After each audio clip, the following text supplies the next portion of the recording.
Welcome to Down to Earth Pats Talk. I'm Pats Discuss, and today I'm joined with Patriots Red Zone. How are you doing today? Doing well. It's different. It's weird. It's different. It's not the whole gang. It's just us. It's not the whole gang. It's just us, and usually you're doing the intro. I know. But, it's nice to sit back and let someone else do it. This is a lethal combo. This is MJ and Pippen right here. Patriots Instagram, your worst fear has been realized. You got Patriots Red Zone and Pats Discuss on the same show by themselves talking about the quarterback position. And that's where we're gonna start. That's where we're gonna start today. Today was cut down day, and the big news of the day is Cam Newton has been released. Mac Jones is, as of right now, the only quarterback on the roster, but he will be the starter. Let's just start. Grant, what are your thoughts when you first saw the news this morning? That's a lot of thoughts. I mean, if you said you saw that coming, you're a liar. Because even if you were, and you are, someone who thinks that Cam Newton isn't even an NFL quarterback, you didn't think that he was going to get released. No way, no how. That is a move. That is as shocking as a move as we've seen in a long time, especially on cutdown day. I can't think of a roster cutdown like that that's just kind of shattered or shook people like that one. Even if you thought Mac was going to win the competition, him not being on the roster was something that I don't think anyone even considered. Outside of that, I think just the simple fact that Mac won the quarterback position was also kind of shocking. A lot of people, and I'm firmly in that camp, going into OTAs and or post-draft, whatever, I didn't think Mac had. I thought he had a shot, but I didn't think he had like a realistic chance to be the week 1 starter. And now here we are, and he's the only quarterback on the roster. I mean, it's crazy, but what it does do is it makes you feel incredibly confident that Belichick is basically just saying Mac Jones is that dude. And if he is, then I'm all in. He's basically saying he's ready. Like, that was the big thing. Even after that last preseason game, Cam Newton started. He didn't play half the game. He started and played a few drives. So how could you not think after that game that that Cam Newton was probably your starter? So that's what I thought. So I figured it was probably over.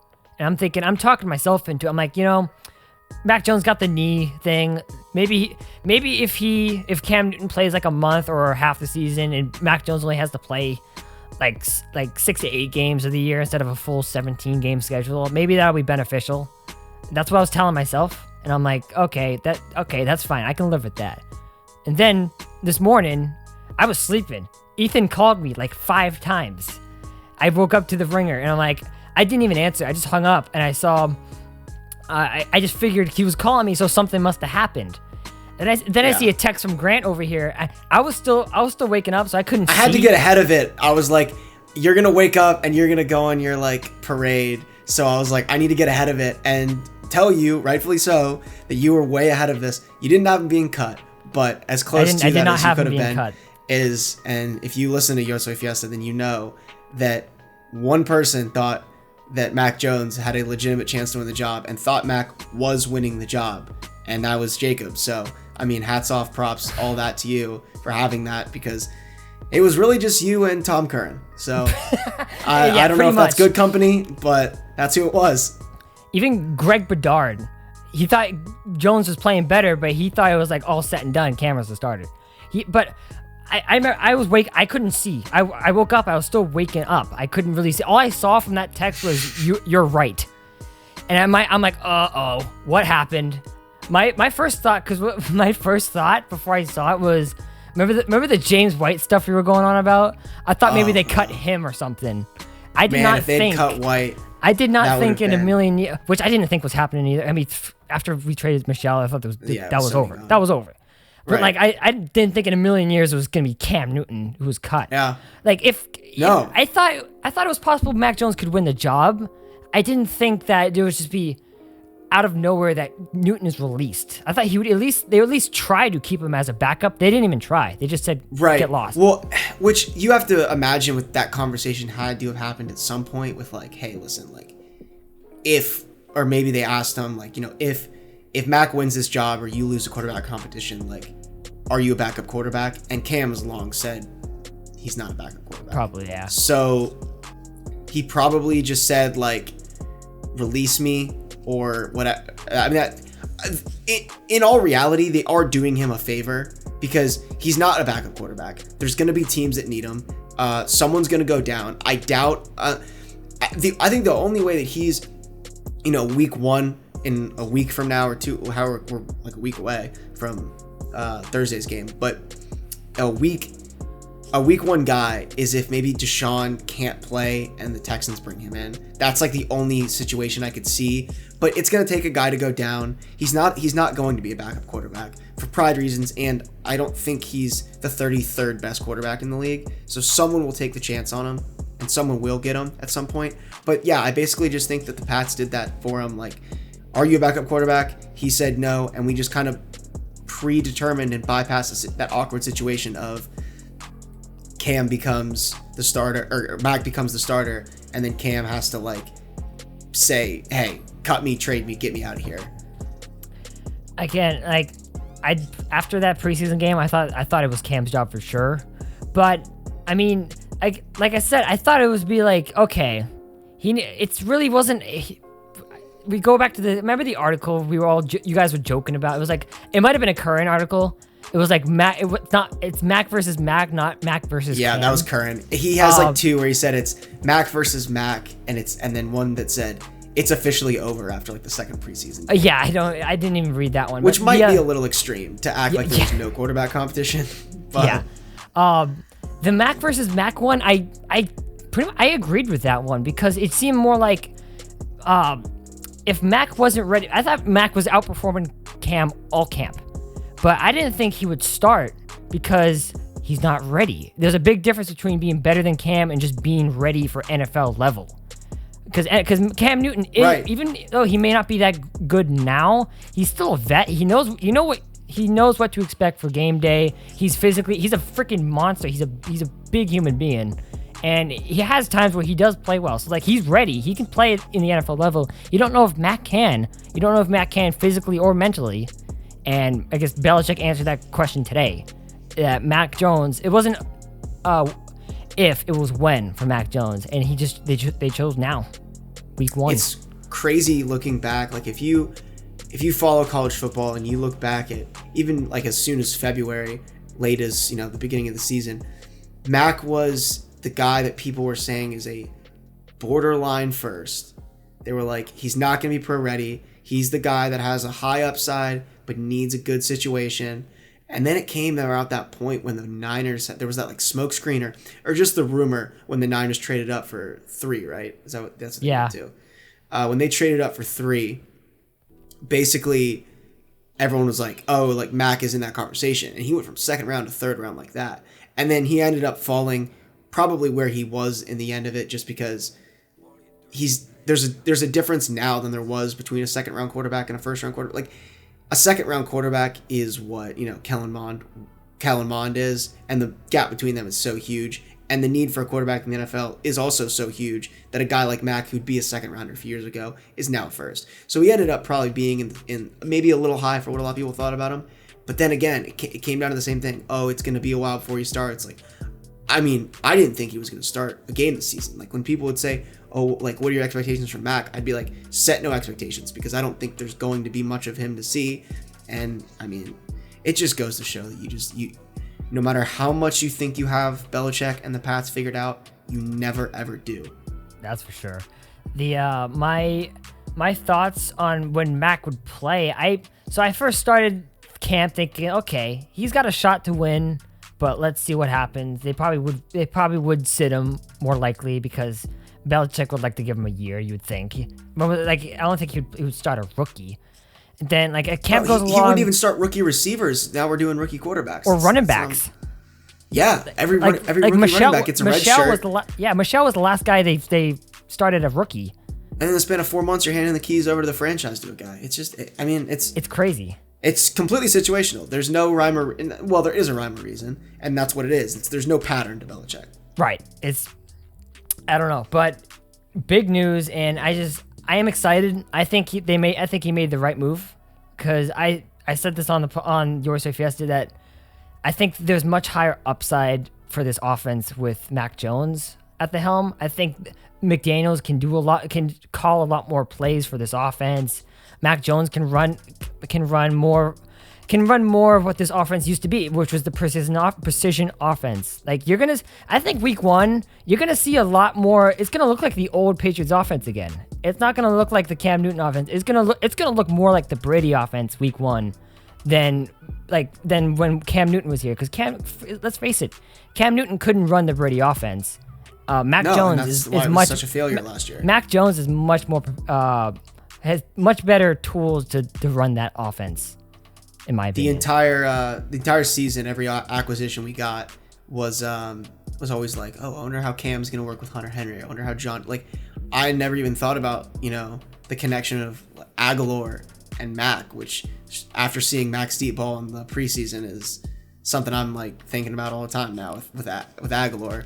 But I mean, yeah, it completely changes the perspective on the season, and here we are, like 13 days out, and however many, and yeah, it's Mac versus Tua week 1.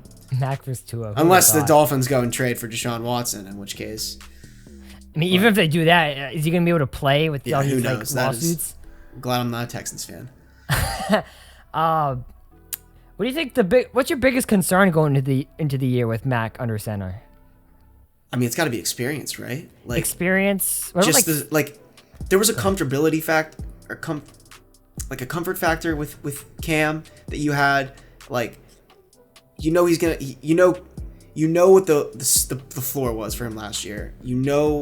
That there has to be an upside with just time in the system and all that. And it's a shame we didn't really get to see that, but you knew that you're playing it safe with Cam. Like, that would have been the safe move. Right. This is kind of a wild card move. This is a risk. You're throwing him into the fire.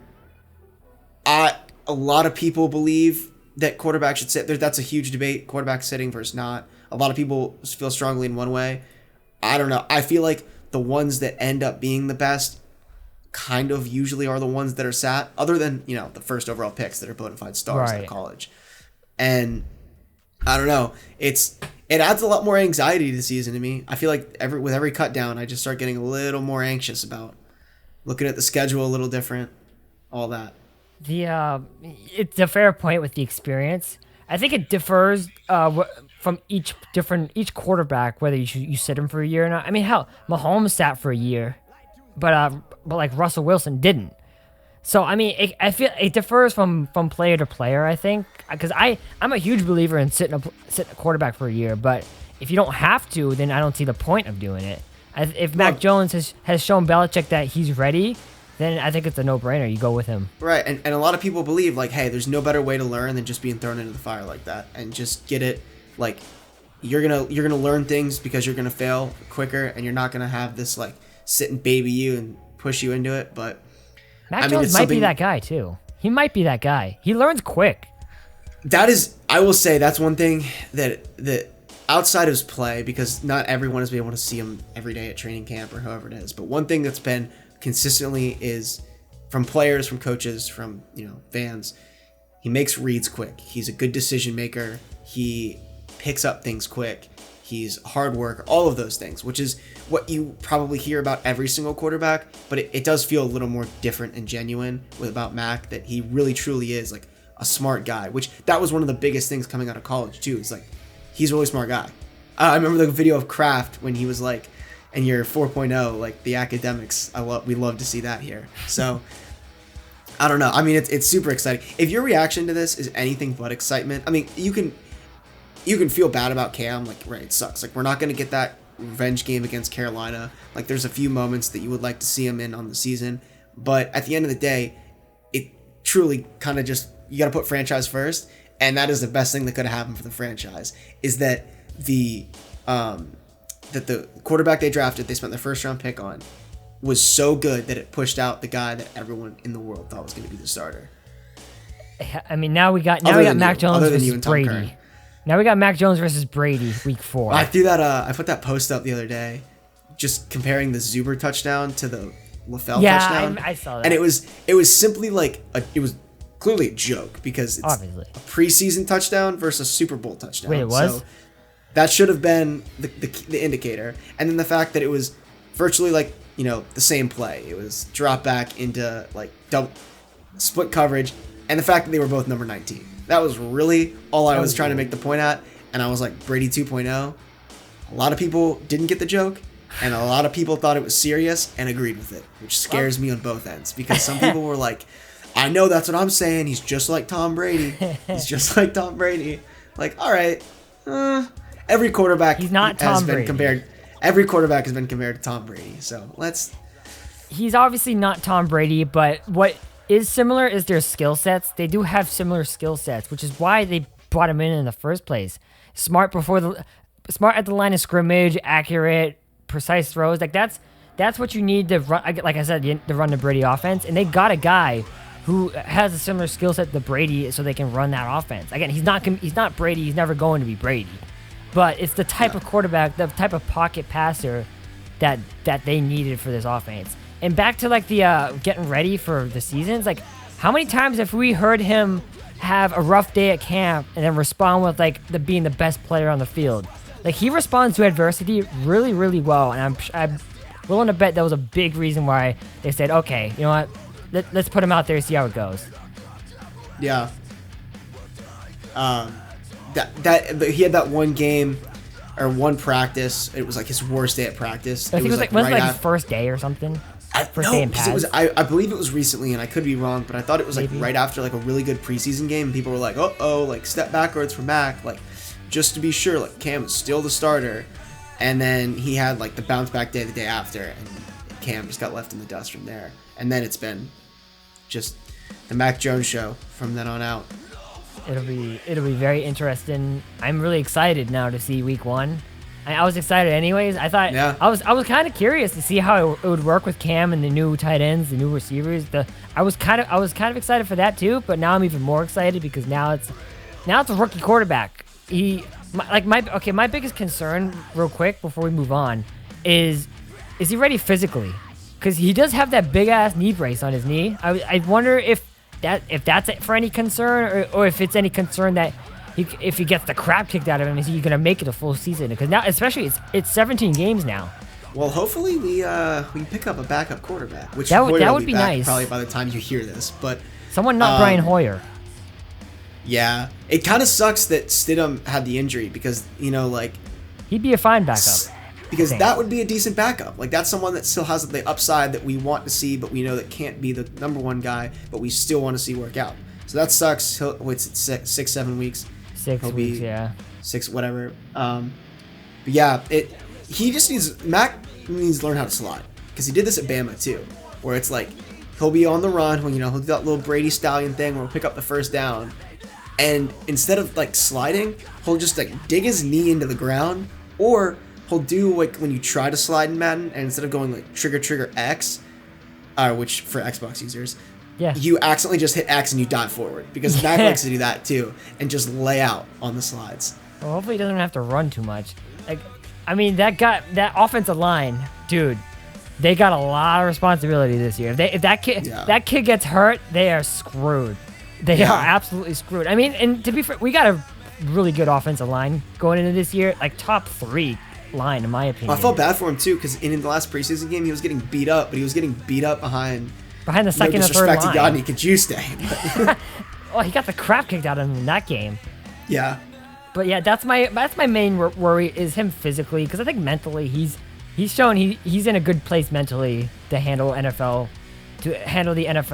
like tier, like the NFL. He was playing at Alabama. He's got the mentals.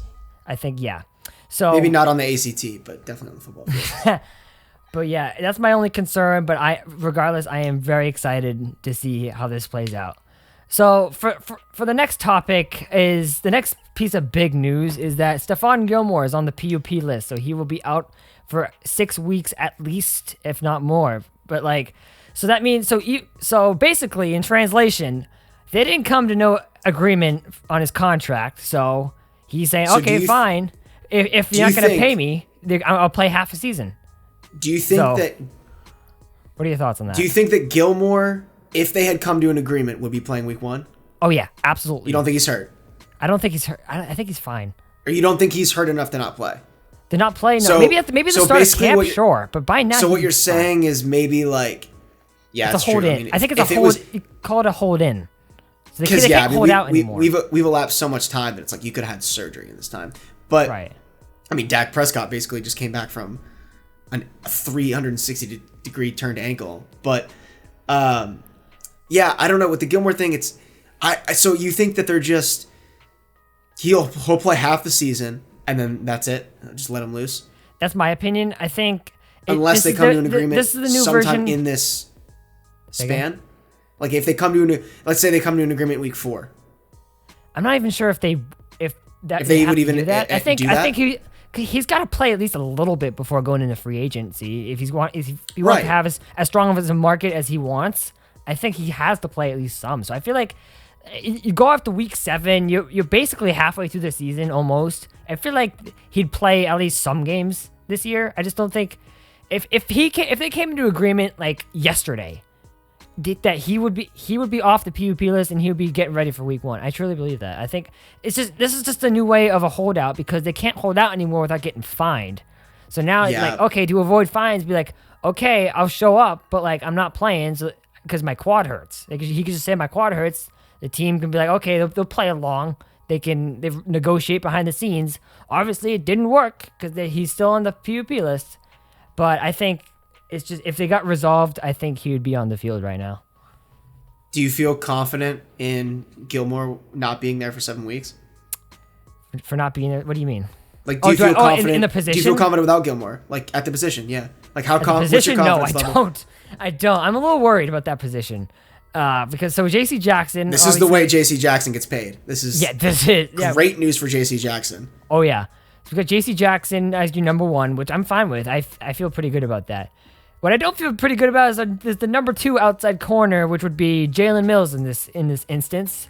He's had a rough camp, and I don't feel comfortable with him at number 2. You have Jonathan Jones in the slot. I'd rather keep him in the slot. But Jalen Mills, I don't know. Like he's physical at the line. This is where your front 7 is gonna have to help out and really get to the quarterback this year. Just Matt Judon. Because I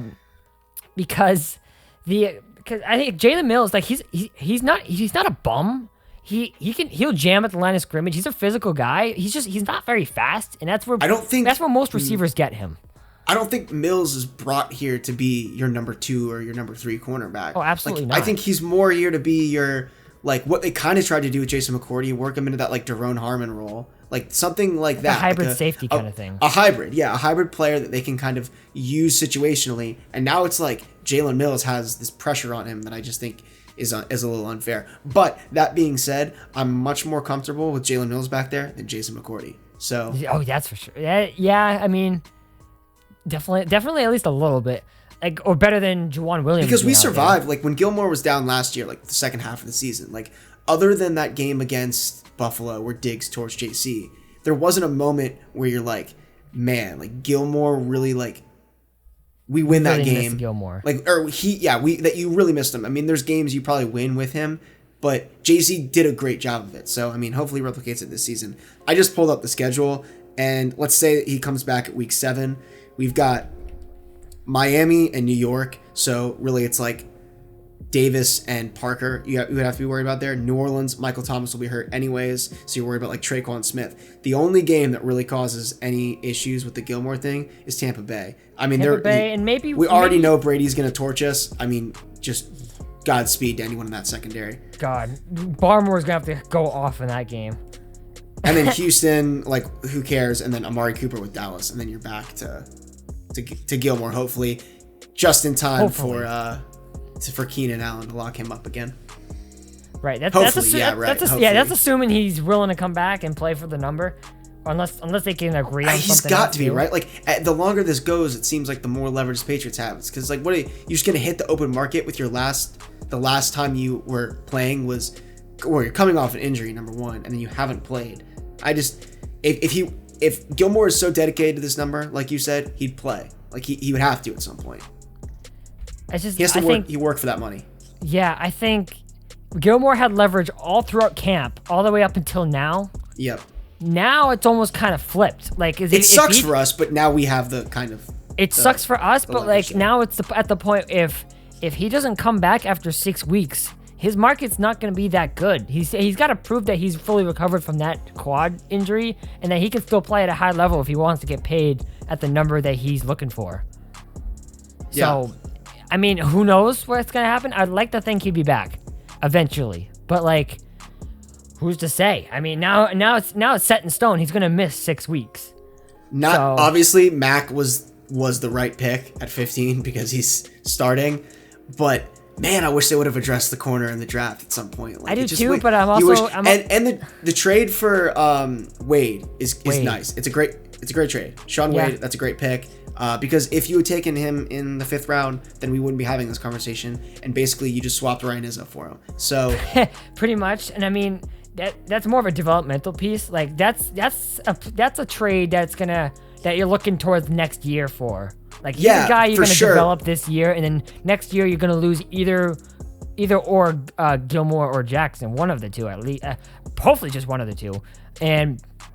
Then you're gonna need. You have faith in Juwan Williams stepping into number 2. It's like he's gonna make the roster after all this too. He made the roster. He actually made the roster. Which I mean, we're not official on the roster yet, right? Like we don't. I think it's just about official. Well, I mean, for the initial roster, I think it's official. Yeah. Well, how many is it? So is it 53? 53? Yeah, I think it's 53 now.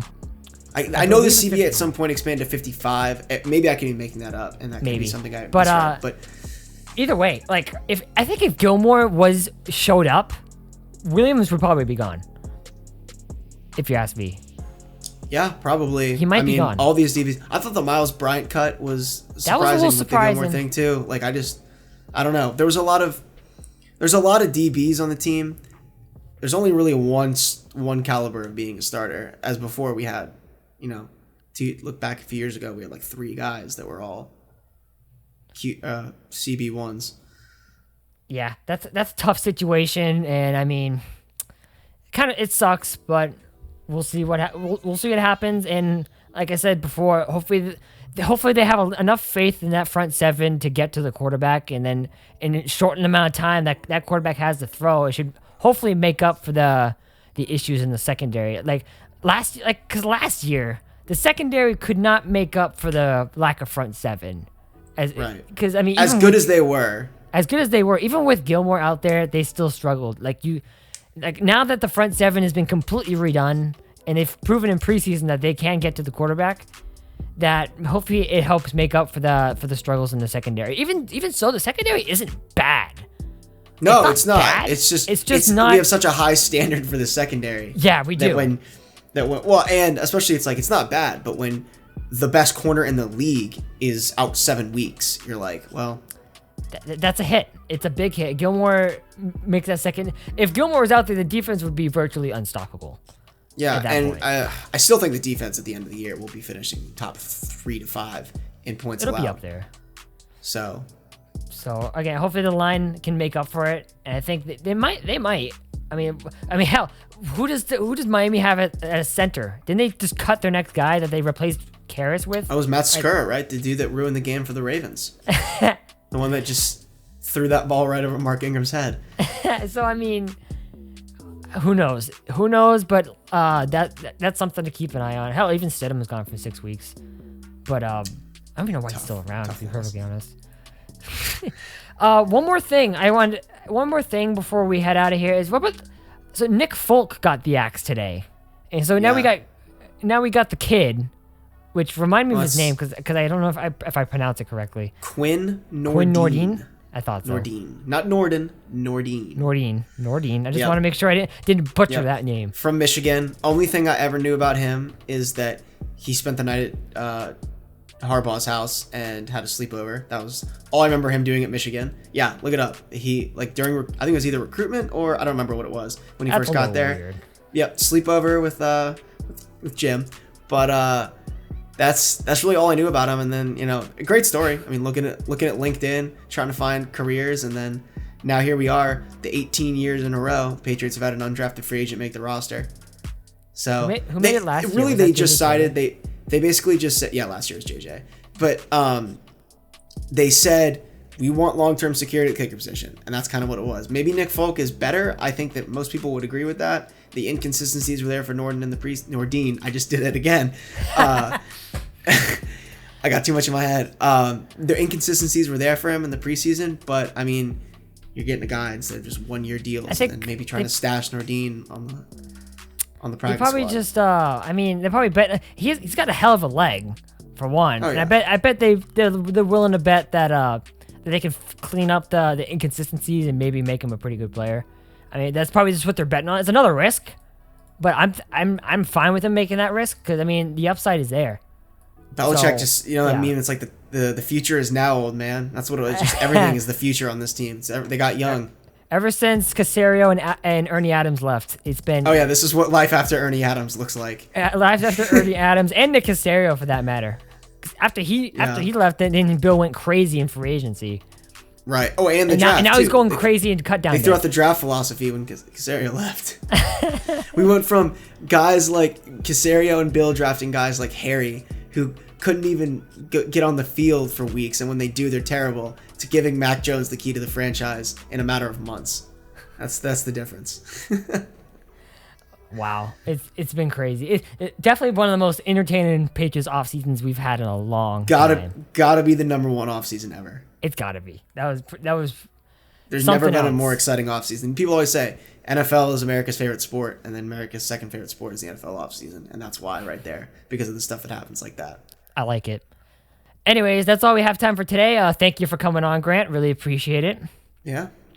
Well, we'll get all in depth and longer if you're listening. If you listen to Yo Soy Fiesta, so we got a lot to talk about there. More cuts as we get the roster. So definitely check that out. Yeah, we'll definitely touch on the roster more on the actual podcast, Yo Soy Fiesta. But this was good to get some thoughts out while we can. So again, thank you for coming on. Thank you guys for watching. I hope you enjoyed. Let us know what you thought in the comments, and I'll see you later.